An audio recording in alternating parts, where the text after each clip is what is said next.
यूहन्ना की इंजील मुकद्दस उसका 9वां बाब और उसकी 6ठी आयत लिखा है, ये कहकर उसने जमीन पर थूका और थूक से मिट्टी सानी और मिट्टी अंधे की आंखों पर लगाकर उससे कहा, जा शैलूह, जिसका तर्जमा भेजा हुआ है कि हौज में धो ले।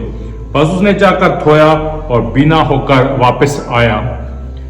कलाम मुकद्दस के मुताबिक यीशु मसीह ने उसके चेहरे पर लेप किया, यानी पूरा चेहरा मिट्टी से भर दिया और वो जा रहा है और लोग उसे देखकर हंस रहे हैं। लोग देख रहे हैं कि मिट्टी से भरा हुआ चेहरा है और उन्हें क्या नजर आता है? अबतरी मैस।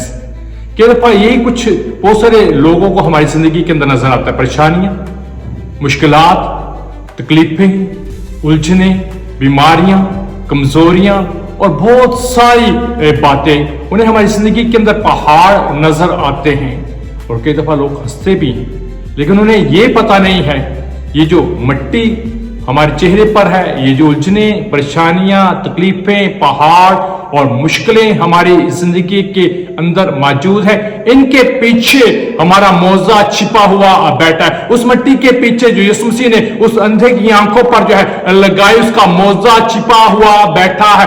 आमीन।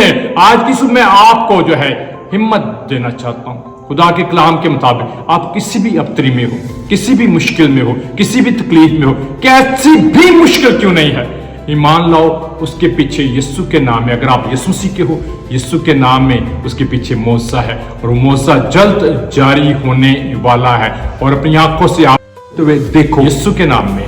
आमीन।